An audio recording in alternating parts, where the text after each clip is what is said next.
O episódio de hoje é parte de conversas que nós gravamos em parceria com a Feira Literária de Mucugê, a FLIGê.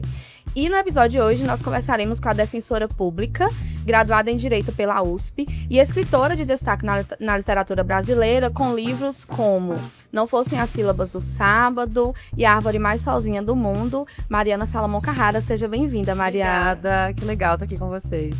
Muito obrigado por ter aceitado o nosso convite. Como eu falei, nós somos um podcast que é um projeto de extensão da Universidade Estadual do Sudoeste da Bahia.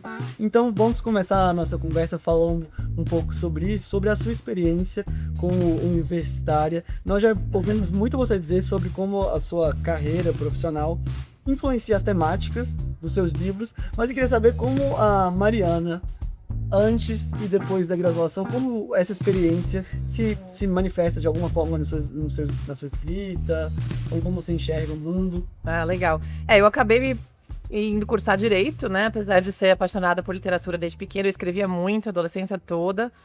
Mas, né, por segurança, fui fazer Direito e sempre torcendo para que eu conseguisse deslanchar uma carreira literária. Sabia que eu ia continuar tentando sempre, e se não conseguisse também ia continuar escrevendo. Então, o Direito foi um pouco assustador de começo, né? Assim, uma faculdade um pouco árida na minha época. Foi na USP, em São Paulo. E eu estava um pouco desesperada. Até que a instituição que eu trabalho até hoje, que é a Defensoria Pública, foi aberta em São Paulo, finalmente, né? Atrasada. E isso foi a parte que me direcionou no Direito. Falei, não, isso eu consigo fazer. Eu consigo continuar estudando as leis para aplicar dessa forma, né? Com concretude, com atendimento à população. Foi uma coisa que acabou salvando ali minha faculdade também, e me encontrei nesse lugar, né, do direito.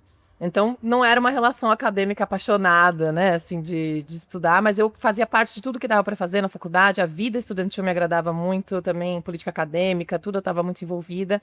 Tinha uma academia de letras na faculdade que eu participava também, e até fiz um ano de letras depois, mas com a defensoria junto não foi possível continuar. Então, eu sempre gostei muito de estudar, na verdade, tenho muita saudade dessa época. E se algum dia me der tempo, vou acabar fazendo alguma outra graduação, ou pelo menos algum curso interessante, porque realmente me agradava demais. O ambiente, né, também, e aulas, né, muito legal. Você falou que no começo o direito foi como uma espécie de segurança para você, né, porque tinha medo de que a área da literatura não desse certo. Uhum. Tá dando, né? Tá, cada vez mais. Claro que tem muita gente ainda para conhecer e que eu espero que goste dos livros, para a gente poder ter cada vez mais eventos e conversar mais ainda.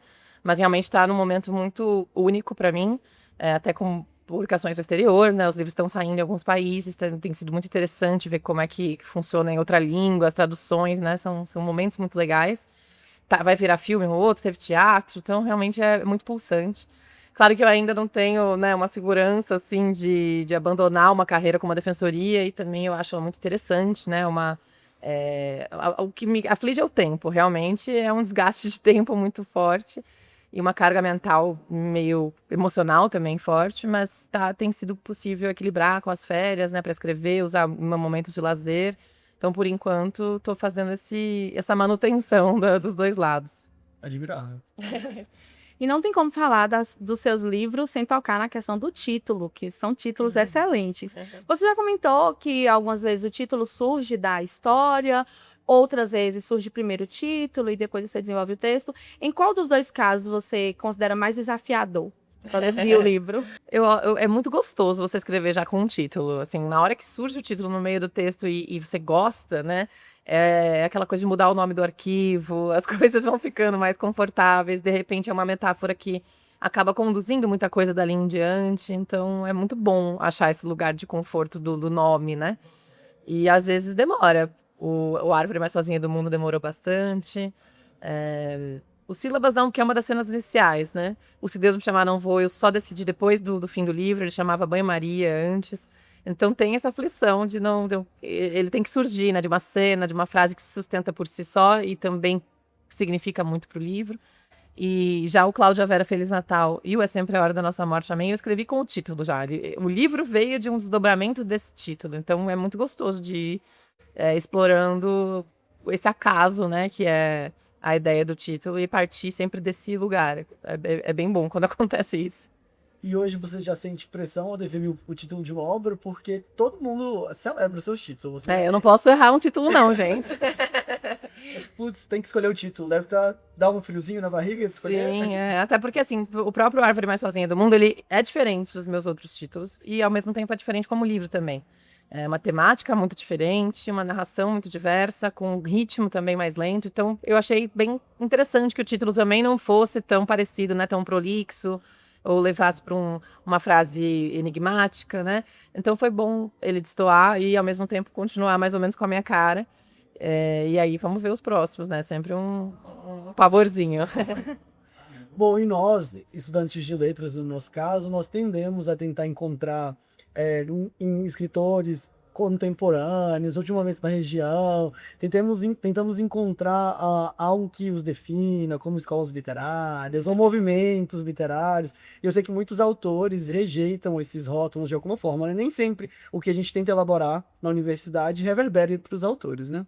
E, recentemente, tem se falado muito sobre um novo boom latino-americano, que destaca principalmente as autoras, né, que têm produzido na região. Então, desde brasileiras como você, Andréa Del Fuego, a Natália Timmerman, mas também nossas vizinhas daqui de país, como a Samantha Schweik. Nossa, adoro essa mãe. Eu amo ela também. A Mariana Henriques também, né? Como você vê o seu trabalho através dessa lente? Você vê dessa forma? Eu acho difícil ver, assim, no presente, né? Talvez precise de uma perspectiva temporal, assim, para olhar para trás e entender, assim. Eu acho que a gente até fala em famílias literárias, né? Assim, eu acho que Mariana, por exemplo, já não é da minha família literária, Mariana Henriques, né? A Samantha, de vez em quando, pode ser, apesar que ela é um sombrio, assim, que eu gosto muito como leitora, mas eu não saberia fazer, ainda que tangencie de vez em quando. E aí, nas contemporâneas brasileiras, também a gente vai vendo que tem algumas pessoas trabalhando meio que na mesma família literária, mas eu não sei se a gente faz isso. A gente faz isso em cima de alguma outra coisa que vivemos antes, né? Não é uma referência entre nós, talvez. Até porque estamos escrevendo ao mesmo tempo, às vezes lançando no mesmo ano, né? Então, é interessante ver o movimento de como as coisas vão se formando com alguma afinidade, ainda que não se conversem durante a produção, né? Tem a Pauline Torti também, que eu achei bem interessante o trabalho dela. A Marcela Dantesa, a Zucala, que são minhas amigas pessoais também, vindo da própria literatura. Então a gente vai observando e acho que eu ainda consigo me referenciar mais no que eu li como adolescente, né, e jovem, porque isso forma muito a gente, que foi a Elvira Vinha, que para mim eu tenho muita afinidade, e a Lígia Fagundes Telles. Então acho que eu coloco essas duas assim num lugar de proximidade, de formação, que daí delas eu saltei para algum lugar, um caminho também híbrido de outras coisas, né. As suas produções literárias têm sido objeto de estudos acadêmicos e desenvolvido debates sociais, como, por exemplo, acerca da velhice, pensando no É Sempre a Hora da Nossa Morte, Amém, Se Deus Me Chamar Não Vou, para pensar a solidão vivida por crianças. Quando você produz, no seu processo de produção literária, você pensa nesse alcance, né, nessas releituras que a obra vai tendo, nesse âmbito acadêmico? É legal. Na verdade, a gente procura não pensar em nada, né? O mínimo que a gente conseguir pensar fora do livro, melhor. E tem muitos desdobramentos que eu jamais calculei, né? Então, agora eu já percebo muito mais o poder da literatura como um todo, depois que eu tive, desde Se Deus Me Chamar Não Vou, muito contato com os leitores, né? Clube de leitura. Então, eu percebo que o livro viaja de um jeito que é muito para além do nosso cálculo. E quando eu lancei, por exemplo, o Sílabas, eu imaginava dentro, assim, da minha alienação que quem estava enlutado, né, sofrendo mesmo de um luto recente, não leria esse livro, simplesmente escolheria outras leituras. E portanto, não me preocupei com isso. E desde o lançamento eu tenho recebido muito retorno de clubes de leitura de luto, de pessoas passando por isso e que disseram que foi muito bom para organizar os sentimentos em um outro lugar. E eu nunca imaginei. No começo eu fiquei muito assustada. Eu falei, nossa, mas eu não sei, eu não vivi isso. Eu não sei se eu retratei com todo esse... Eu tive todo o cuidado e todo o processo imaginativo, uma investigação íntima também, mas eu não quero desrespeitar o processo de ninguém. Eu fiquei muito assustada e pelo jeito... Não, a literatura, não só o meu livro, né? Mas a literatura tem um poder muito grande da pessoa pegar com seu repertório e fazer do livro o que ela precisa, né? Então tem muitos também grupos de assistência social sobre o É Sempre a Hora, muitas escolas para discutir o Se Deus Me Chamar Não Vou, apesar dos momentos difíceis aí de moralismos, enfim, umas dificuldades no nosso momento, mas tem muita conversa.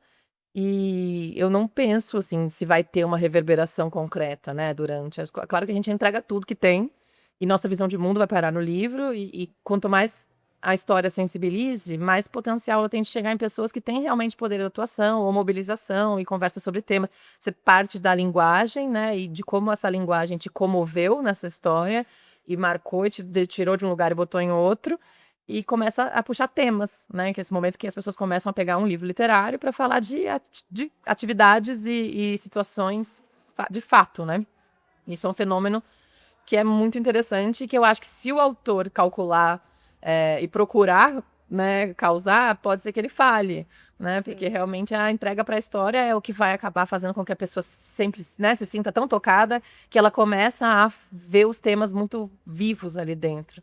Teve até uma menina que me falou, uma menina bem novinha, que quando leu os sílabas, na parte do creminho noturno, que a mãe tá passando na criancinha, no bebezinho, e é uma relação muito difícil, que ela tá muito lutada, ela não se sente mãe de verdade, tá disputando com a babá esse lugar, mas o creminho é o momentinho deles. Ela disse que era de madrugada, ela ligou pra mãe que elas não se falavam há anos, estavam rompidas, e passou a ter uma relação de novo com a mãe a partir dessa cena que ela entendeu muita coisa. Se eu tivesse calculado isso, né, imagina, eu vou fazer um livro para que mães e filhas voltem a se falar, nem é o tema do livro, isso nunca ia funcionar, né? Então, acho que o ideal é realmente se entregar ali para que essas coisas aconteçam naturalmente. Muito bom. E você comentou, né, sobre o luto ser um dos temas do E Não Fossem as Celeiras do Sábado, mas a leitura que os leitores fazem do livro também varia muito, né? Sim. Já vi muita gente destacando, por exemplo, a relação entre as duas viúvas, né, que tendo como principal impacto a forma como a relação delas se desenvolve. Sim, para mim o tema central é a amizade, né? E a amizade como construção familiar, né? Entidade familiar, quando ela é de fato vivida na sua, né, inteira. E claro que é uma relação ali tumultuada, mas que eu acho que é também uma alegoria para qualquer amizade nossa, no sentido de não estar ali vivendo, tá vendo que é muito intenso, que aquilo é o vínculo talvez da sua vida, mas alguma coisa te faz prestar atenção mais no conjugal ou em outros vínculos que te ensinaram que são familiares ou prioritários, né? Então tem uma certa simbologia de qualquer amizade, mesmo sem uma tragédia. E ao mesmo tempo tá ali elas muito juntas e com um amor que precisa da pureza também da filha para perceber o tanto que aquilo é uma construção de vida mesmo, né? Uma nova vida. E você comentou como Lígia Fagundes Telles te encantou por apresentar outras perspectivas por meio da narrativa. E a gente percebe isso também na sua narrativa, quando você traz esses objetos inanimados para narrar, quando você dá voz àquela senhora que tem aquela questão da memória, lá no É Sempre a Hora da Nossa Morte, Amém.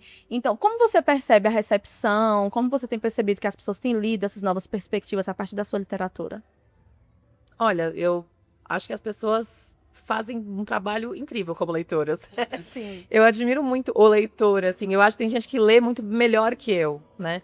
E que consegue se entregar tanto para aqueles livros. Talvez o escritor leia de uma maneira já que não consegue despoluir da própria escrita, né? Não sei. E eu acho impressionante o tanto que às vezes vem falar comigo e já choram, mas é um choro que não é a respeito da minha pessoa, do meu livro, é da vida deles e como a vida deles soube receber esse livro. Então, acho muito interessante. E aí, é claro que também dentro desse trabalho tem a entrada de uma visão de mundo que muita gente vem me falar, da perspectiva da amizade, das famílias plurais, que são temas da minha vida e que acabam tendo boa recepção.